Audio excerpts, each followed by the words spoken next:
केंद्रीय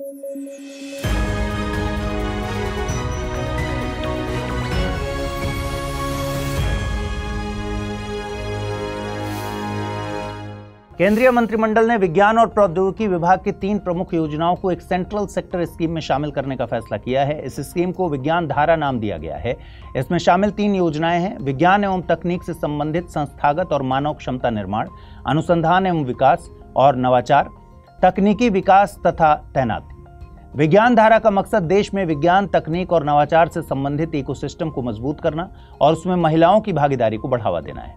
योजना के 5 प्रमुख पिलर्स हैं: students, researchers, scientist community, laboratory में इंप्रूवमेंट और यूनिवर्सिटी सिस्टम में बेटरमेंट। साथ ही इसमें क्लाइमेट चेंज और नैनो टेक्नोलॉजी पर भी फोकस किया गया है। व्यापारिक और आर्थिक संबंधों को और मजबूत करने के मकसद से भारत और सिंगापुर के बीच आज दूसरी भारत सिंगापुर मंत्री स्तरीय गोलमेज बैठक सिंगापुर में हुई। इस बैठक में भाग केंद्रीय मंत्री निर्मला सीतारमण, पीयूष गोयल, एस जयशंकर और अश्विनी वैष्णव ने लिया। सितंबर 2022 में नई दिल्ली में शुरू इस गोलमेज सम्मेलन का मकसद भारत और सिंगापुर के आपसी संबंधों को और बेहतर बनाना है। सिंगापुर भारत में प्रत्यक्ष विदेशी निवेश का बड़ा स्रोत रहा है। 2023-24 के दौरान सिंगापुर से भारतीय बाजारों में 1177 करोड़ डॉलर का सबसे बड़ा निवेश आया है। वहीं द्विपक्षीय व्यापार के क्षेत्र में सिंगापुर भारत का 6ठा सबसे बड़ा वैश्विक व्यापारिक साझेदार है। ब्राजील के विदेश मंत्री मौरो विएरा 4 दिन के भारत दौरे पर कल नई दिल्ली पहुंचे। यहां वे विदेश मंत्री एस जयशंकर के साथ 27 अगस्त को 9वीं भारत ब्राजील संयुक्त आयोग की बैठक की सह अध्यक्षता करेंगे। साथ ही दोनों इस बात पर भी चर्चा करेंगे कि ट्रोइका के हिस्से के रूप में दोनों देश पिछले साल भारत की G20 अध्यक्षता के प्रमुख नतीजों को कैसे आगे बढ़ा सकते हैं। आपको याद दिला दें कि ब्राजील इस साल G20 की अध्यक्षता कर रहा है और G20 ट्रोइका में इस बार भारत, ब्राजील और दक्षिण अफ्रीका शामिल है। भारत और ब्राजील के बीच साझा मूल्यों पर आधारित बहुआयामी संबंध हैं। विदेश मंत्री वेरा की यात्रा 2006 में स्थापित सामरिक साझेदारी को और मजबूत करेगी और द्विपक्षीय, क्षेत्रीय तथा बहुपक्षीय क्षेत्रों में सहयोग के नए रास्ते तलाशने का अवसर उपलब्ध कराएगी। गृह मंत्री अमित शाह ने लद्दाख में 5 नए जिले बनाने का ऐलान किया है। नवगठित जिले होंगे जास्कर, द्रास, शाम, नुब्रा और चांगथांग। वर्तमान में लद्दाख में मात्र 2 जिले हैं, लेह और कारगिल। नए जिलों के जुड़ने से अब यहां कुल 7 जिले हो जाएंगे। आपको बता दें, भारत सरकार के द्वारा 5 अगस्त 2019 अनुच्छेद 370 की ताकतों को खत्म करने के बाद जम्मू कश्मीर और लद्दाख को केंद्र शासित प्रदेश का दर्जा दिया गया था। इसके बाद 31 अक्टूबर से जम्मू कश्मीर और लद्दाख 2 अलग इकाई बन गए। इनमें जम्मू कश्मीर को विधानसभा वाला केंद्र शासित प्रदेश बनाया गया है, जबकि लद्दाख को गैर विधानसभा वाला केंद्र शासित प्रदेश का दर्जा दिया गया है। भारतीय सर्फिंग टीम ने इतिहास में पहली बार आगामी 2026 के एशियाई खेलों में अपनी जगह पक्की कर ली है। एशियाई सर्फिंग चैंपियनशिप 2024 में भारतीय सर्फर्स द्वारा जमा किए गए रैंकिंग पॉइंट्स के आधार पर भारतीय सर्फर्स ने ये जगह बनाई। सर्फिंग को समुद्री लहरों पर सवारी करने की कला के तौर पर जानते हैं। इसे सर्फ बोर्ड पर खड़े होकर या लेटकर समुद्र में लहरों पर सवारी करके किया जाता है। आज सर्फिंग दुनिया में सबसे लोकप्रिय और पसंदीदा खेलों में से एक है। इसे प्राचीन काल में दक्षिणी गोलार्ध में उत्पन्न माना जाता है। जरूरत से पैदा हुआ सर्फिंग समय के साथ एक शौक बन गया और 1920 में इसे एक आधिकारिक खेल का दर्जा दिया गया। कैबिनेट द्वारा बायो E3 नीति को मंजूरी दी गई। यहां बायो से तात्पर्य बायोटेक्नोलॉजी और E3 से अर्थव्यवस्था, पर्यावरण और रोजगार से है। इस नीति का उद्देश्य स्वास्थ्य सेवा, कृषि और पर्यावरण संरक्षण जैसे क्षेत्रों में सस्टेनेबल बायो मैन्युफैक्चरिंग को बढ़ावा देना है। यह नीति मोटे तौर पर उच्च मूल्य वाले बायो बेस्ड केमिकल, बायोपॉलीमर और एंजाइम, स्मार्ट प्रोटीन, जलवायु अनुकूल कृषि, कार्बन कैप्चर और उसका उपयोग आदि को बढ़ावा देगी। यह अत्याधुनिक बायो मैन्युफैक्चरिंग सुविधाएं, बायो फाउंड्री क्लस्टर और बायो AI हब स्थापित करने में भी मदद करेगी। कुल मिलाकर यह नीति नेट जीरो कार्बन अर्थव्यवस्था और लाइफस्टाइल फॉर एनवायरनमेंट को और मजबूत करेगी तथा सर्कुलर बायो इकोनॉमी को बढ़ावा देकर भारत को त्वरित हरित विकास के पथ पर आगे ले जाएगी। भारत का पहला हाइब्रिड रीयूजेबल रॉकेट RHUMI-1 को सफलतापूर्वक लॉन्च किया गया। इसे एक मोबाइल लॉन्चर द्वारा लॉन्च किया गया है। इस रीयूजेबल हाइब्रिड रॉकेट को तमिलनाडु के एक स्टार्टअप स्पेस जोन ने मार्टिन ग्रुप के सहयोग से तैयार किया है। यह देश का पहला रीयूजेबल एंट्री व्हीकल है। इसके द्वारा 3 क्यूब सैटेलाइट्स और 50 पीको सैटेलाइट्स को लॉन्च किया गया है। इन्हें सब ऑर्टिकल ट्रेजेक्टरी में छोड़ा गया। इन सैटेलाइट्स को वायुमंडलीय स्थितियों पर निगरानी रखने और डेटा एकत्र करने के लिए डिजाइन किया गया है, जिसमें cosmic radiation intensity, UV radiation intensity और एयर क्वालिटी इत्यादि शामिल है। जापान हाई अलर्ट पर है और इसकी वजह है तूफान शानशान, जो जल्द ही पश्चिमी जापान में दस्तक देगा और इस वीक के अंत तक यह बहुत शक्तिशाली तूफान में बदल सकता है। इसे तूफान संख्या 10 के रूप में संदर्भित किया गया है तथा इस महीने में जापान के आसपास के क्षेत्र में बनने वाला यह छठा तूफान है। इस दौरान हवाओं की गति लगभग 180 से 216 किलोमीटर प्रति घंटे तक रहने का अनुमान है। Indian institute of technology Madras यानी IIT Madras international conference on quantum communication measurement and computing QCMC 2024 की मेजबानी कर रहा है। यह सम्मेलन का 16वां संस्करण है, लेकिन भारत में आयोजित होने वाला यह पहला संस्करण है। यह 1990 में पेरिस में स्थापित सबसे पुराने क्वांटम सम्मेलनों में से एक है, जो हर 2 साल में आयोजित होता है। सम्मेलन quantum computing, quantum communication, quantum cryptography और क्वांटम सेंसिंग जैसे क्षेत्रों में हुई प्रगति पर विचार करने के लिए मंच प्रदान करता है। इसका उद्देश्य क्वांटम टेक्नोलॉजी में चुनौतियों का समाधान कर वैश्विक क्वांटम पारिस्थितिकी तंत्र के विकास में योगदान देना है। टोंगा में 53वीं पैसिफिक आइलैंड फोरम का आयोजन किया जा रहा है। इस मौके पर संयुक्त राष्ट्र महासचिव एंटोनियो गुटेरेस ने कहा कि पैसिफिक आइलैंड में समुद्र का तापमान दुनिया भर की तुलना में 3 गुना तेजी से बढ़ रहा है, जो वहां की आबादी को अद्वितीय रूप से प्रभावित कर रहा है। उन्होंने SOS यानी save our seas on rising sea levels जारी की।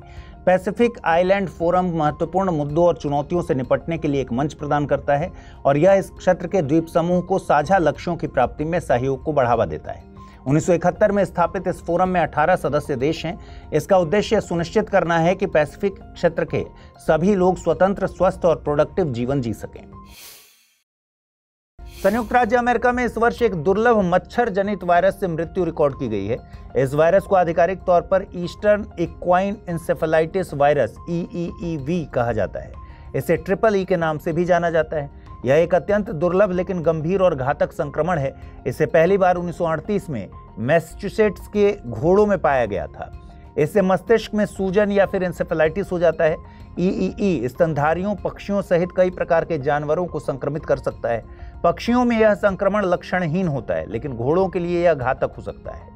EEE का सबसे आम वाहक ब्लैक टेल्ड मॉस्किटो है। संक्रमण को रोकने के लिए कोई टीका उपलब्ध नहीं है तथा EEE रोग के लिए कोई विशिष्ट उपचार भी उपलब्ध नहीं है। केंद्र सरकार ने कृषि अवसंरचना कोष योजना का दायरा बढ़ाने को मंजूरी दी। इसके पीछे मकसद देश में कृषि संबंधी बुनियादी ढांचा सुविधाओं को मजबूत करना है। कृषि अवसंरचना कोष को 2020 में शुरू किया गया था। यह फसल कटाई के बाद के बुनियादी ढांचे और सामुदायिक कृषि संपत्तियों के निर्माण के लिए शुरू की गई एक वित्त पोषण सुविधा है। इस योजना के अंतर्गत वित्तीय वर्ष 2025-26 तक 1 लाख करोड़ रुपए वितरित किए जाते हैं और 2032-33 तक ब्याज के रूप में आर्थिक सहायता और क्रेडिट गारंटी सहायता दी जाएगी। पैरालंपिक खेल 2024 की शुरुआत हुई। इनका आयोजन पेरिस में 28 अगस्त से 8 सितंबर तक किया जाएगा। यह फ्रांस का पहला ग्रीष्मकालीन पैरालंपिक है। इससे पहले 1992 के शीतकालीन पैरालंपिक फ्रांस के टिग्नेस और अल्बर्टविले में आयोजित किए गए थे। इस बार के पैरालंपिक में भारत के इतिहास का सबसे बड़ा दल शामिल होगा, जिसमें 84 भारतीय पैरा एथलीट हिस्सा लेंगे, जो पैरालंपिक गेम्स 2024 में 22 खेलों में से 12 खेलों में हिस्सा लेंगे। इससे पहले टोक्यो पैरालंपिक गेम्स 2020 में भारत की तरफ से 54 एथलीट का दल गया था, जिन्होंने कुल 19 मेडल्स जीते थे। इनमें 5 गोल्ड, 8 सिल्वर और 6 ब्रॉन्ज मेडल शामिल हैं और यह भारत का अब तक का सबसे सफल पैरालंपिक इवेंट रहा है। अमेरिकी और चीनी वैज्ञानिकों की एक टीम ने तिब्बत के गुलिया ग्लेशियर में वायरस की खोज की। दरअसल वैज्ञानिकों ने तिब्बत के ग्लेशियर से बर्फ के कुछ टुकड़े निकाले। यह बर्फ के टुकड़े पिछली जलवायु स्थितियों को रिकॉर्ड करने वाले टाइम कैप्सूल के रूप में काम करते हैं। इन बर्फ के टुकड़ों का विश्लेषण करके माइक्रोबायोलॉजिस्ट ने लगभग 1705 वायरस प्रजातियों की पहचान की, जिनमें से लगभग 3/4 के बारे में विज्ञान को पहले कोई जानकारी नहीं थी। इनमें से कुछ वायरस लगभग 41,000 साल पुराने हैं। हालांकि खोजे गए लगभग सभी वायरस प्रोकैरियोट्स के वायरस से संबंधित हैं। मनुष्यों, जानवरों या यहाँ तक कि पौधों को भी इनसे संक्रमण का खतरा नहीं है।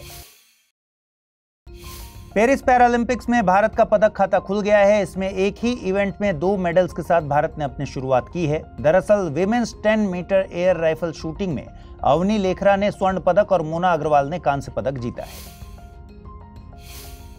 धूलिखेल नेपाल का पहला और एशिया का दूसरा सबसे हेल्दी शहर बन गया है। 2014 से ही धूलिखेल नगरपालिका ने यह दर्जा हासिल करने के लिए विभिन्न कार्यक्रमों को लागू किया था। इसी के चलते धूलिखेल ने हेल्दी शहरों के लिए विभिन्न संकेतकों पर 65.48 अंक हासिल किए, जिससे वो WHO यानी विश्व स्वास्थ्य संगठन के हेल्दी शहर नेटवर्क में शामिल हो गया। ये खबर ऐसे समय में आई है जब सैटेलाइट से प्राप्त PM 2.5 डेटा के आधार पर नेपाल को दुनिया का तीसरा सबसे प्रदूषित देश बताया गया है। WHO की हेल्दी शहर परियोजना 1978 में शुरू की गई थी। इसका लक्ष्य इंडिविजुअल और लोकल अथॉरिटीज के स्तर पर कार्रवाई के माध्यम से स्वास्थ्य और कल्याण को बढ़ावा देना है। इस पहल को सभी 6 WHO क्षेत्रों में स्थापित किया गया है और 1990 में पूर्वी भूमध्य सागरीय क्षेत्र में भी लागू किया गया था। विज्ञान और प्रौद्योगिकी मंत्रालय ने एक नई कंपोजिट मेम्ब्रेन विकसित की है, जिसे मिक्स्ड मैट्रिक्स मेम्ब्रेन नाम दिया गया है। यह 2 या 2 से अधिक सामग्रियों से मिलाकर बनाई गई है।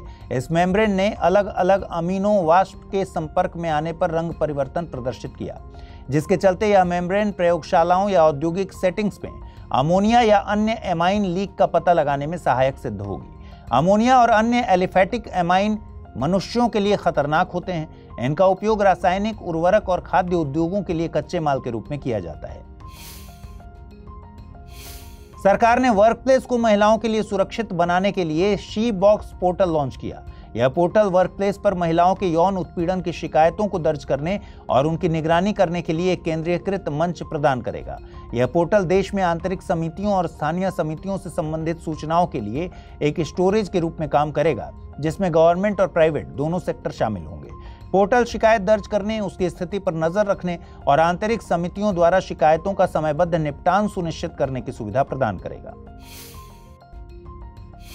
राष्ट्रीय खेल दिवस के मौके पर रीसेट प्रोग्राम लॉन्च किया गया। रीसेट से तात्पर्य है retired sports person empowerment training. यह प्रोग्राम रिटायर्ड खिलाड़ियों को नए कौशल और ज्ञान से सशक्त बनाकर खेल के क्षेत्र में नए अवसर प्रदान करेगा। रीसेट कार्यक्रम को क्रियान्वित करने के लिए लक्ष्मीबाई राष्ट्रीय शारीरिक शिक्षण संस्थान ग्वालियर को शीर्ष संस्थान के रूप में चुना गया है। इस कार्यक्रम को हाइब्रिड मोड में पेश किया जाएगा। इसमें एक समर्पित पोर्टल के जरिए सीखने के साथ साथ ऑन ग्राउंड प्रशिक्षण और इंटर्नशिप भी शामिल होगी। इसमें वे एथलीट पात्र होंगे जो रिटायर हो चुके हैं और जिनकी उम्र 20 से 50 वर्ष के बीच है। इसके अलावा अंतर्राष्ट्रीय, राष्ट्रीय या राज्य मेडल विजेता रहे हों या ऐसी प्रतियोगिताओं में हिस्सा ले चुके हों या विभिन्न संस्थाओं द्वारा मान्यता प्राप्त प्रतियोगिताओं में हिस्सा ले चुके हों। अरब सागर में 1964 के बाद अगस्त में दूसरी बार आएगा चक्रवात। दरअसल भारतीय मौसम विभाग ने गुजरात तट से दूर उत्तरी अरब सागर में चक्रवात विकसित होने और ओमान तट की ओर बढ़ने की संभावना व्यक्त की है। यदि यह चक्रवात के रूप में तब्दील होता है तो यह एक दुर्लभ घटना होगी, क्योंकि मानसून के मौसम में चक्रवात का आना असामान्य घटना है।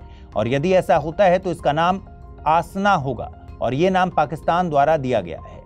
डीप डिप्रेशन क्षेत्र भारतीय सीमा के काफी नजदीक है, जिसके चलते कच्छ और सौराष्ट्र में भारी बारिश की आशंका व्यक्त की गई है। इन क्षेत्रों को रेड अलर्ट पर रखा गया है, क्योंकि डीप डिप्रेशन क्षेत्र भारत के भुज से लगभग 60 किलोमीटर उत्तर पश्चिम में, नलिया से 80 किलोमीटर उत्तर पूर्व में और पाकिस्तान के कराची से 270 किलोमीटर दक्षिण पूर्व में स्थित है। भारत की न्यूक्लियर सबमरीन अरिघात बनकर तैयार है। इसे कल यानी 29 अगस्त को इंडियन नेवी को सौंपा जा सकता है। अरिघात को 2017 में लॉन्च किया गया था। यह दूसरी स्वदेशी न्यूक्लियर सबमरीन है। इससे पहले भारत की पहली न्यूक्लियर सबमरीन INS अरिहंत को 2016 में नौसेना में शामिल किया गया था। INS अरिघात इसी का अपग्रेडेड वर्जन है। इसे विशाखापत्तनम में भारतीय नौसेना के शिप बिल्डिंग सेंटर में बनाया गया। अरिहंत की तरह ही अरिघात 750 किलोमीटर की रेंज वाली K-15 मिसाइलों से लैस होगी। जय शाह को इंटरनेशनल क्रिकेट काउंसिल ICC का नया चेयरमैन नामित किया गया। उन्हें इस पद के लिए निर्विरोध चुना गया है। 35 साल की उम्र में शाह इस पद पर आसीन होने वाले सबसे युवा चेयरमैन बन गए हैं। इसके अलावा वे इस पद पर आसीन होने वाले 5वें भारतीय होंगे। शाह ने ग्रेग बार्कली की जगह ली है और वे 1 दिसंबर को अपना पद संभालेंगे। ICC क्रिकेट के लिए वैश्विक गवर्निंग बॉडी है। इसकी स्थापना इंपीरियल क्रिकेट बोर्ड के रूप में की गई थी। 1965 में इसका नाम इंटरनेशनल क्रिकेट कॉन्फ्रेंस और 1989 में इंटरनेशनल क्रिकेट काउंसिल कर दिया गया। ICC ने 2016 में अध्यक्ष का पद समाप्त कर दिया था। इसके स्थान पर इंडिपेंडेंट चेयरमैन का पद बनाया गया और आईसीसी के इंडिपेंडेंट चेयरमैन पद के लिए कोई भी व्यक्ति 2 साल के 3 कार्यकाल के लिए पात्र होता है। भारत बायोटेक इंटरनेशनल लिमिटेड की ओर से हैजा के खिलाफ लड़ने के लिए एक बड़ा कदम उठाया गया है। कंपनी ने सिंगल स्ट्रेन ओरल हैजा वैक्सीन लॉन्च किया है, OCV। इस हिलचॉल नामक वैक्सीन को हिलमैन लेबोरेटरीज के लाइसेंस के तहत विकसित किया गया है। भारतीय औषधि महानियंत्रक ने कंपनी के संयंत्र में वैक्सीन के निर्माण को मंजूरी भी दे दी है। यह एक 2 डोज वाला टीका है जिसे डे 0 और डे 14 पर मौखिक रूप से दिया जाता है और 1 वर्ष से अधिक उम्र के बच्चों के लिए यह उपयुक्त है। वैश्विक आंकड़ों से पता चलता है कि दुनिया भर में OCV की लगभग 40 मिलियन खुराक की कमी है। वहीं पिछले 1 साल के दौरान 8 लाख से ज्यादा मामले दर्ज किए गए और इसके चलते 31 देशों में 5900 मौतें हुई हैं। हिमाचल प्रदेश ने महिलाओं के लिए विवाह की न्यूनतम आयु 18 से बढ़ाकर 21 वर्ष करने का निर्णय लिया है। इसके लिए सामाजिक न्याय एवं अधिकारिता मंत्रालय धनीराम शांडिल ने prohibition of child marriage Himachal Pradesh संशोधन विधेयक 2024 प्रस्तुत किया, जिसे ध्वनि मत से पास किया गया। राज्यपाल की स्वीकृति के बाद यह विधेयक कानून बन जाएगा और इसी के साथ हिमाचल प्रदेश महिलाओं के लिए विवाह की आयु 21 वर्ष करने वाला देश का पहला राज्य बन जाएगा। इसके पीछे उद्देश्य लैंगिक समानता और उच्च शिक्षा को बढ़ावा देना है। इस समय विश्व नवीकरणीय ऊर्जा की ओर ट्रांजिशन की तत्काल आवश्यकता से जूझ रहा है। ऐसे में सोलर पैराबोलाइड तकनीक एक पोटेंशियली ट्रांसफॉर्मेटिव सॉल्यूशन के रूप में उभर रही है। सौर पैराबोलाइड तकनीक पैराबोलिक ट्रफ कलेक्टर PTC नामक सिस्टम का उपयोग करके संचालित होती है। इस सिस्टम में पैराबोलिक मिरर्स और रिसीवर ट्यूब मुख्य घटक होते हैं। पैराबोलिक मिरर्स पैराबोला के आकार के होते हैं और इन्हें मिरर की फोकल रेखा पर स्थित रिसीवर ट्यूब पर सूर्य के प्रकाश को केंद्रित करने के लिए डिजाइन किया जाता है और ये ट्यूब सूर्य की केंद्रित रोशनी से अंदर मौजूद तरल पदार्थ को गर्म करती है। गर्म किए गए तरल पदार्थ का उपयोग स्टीम टरबाइन के माध्यम से बिजली उत्पन्न करने या औद्योगिक प्रक्रियाओं के लिए किया जा सकता है।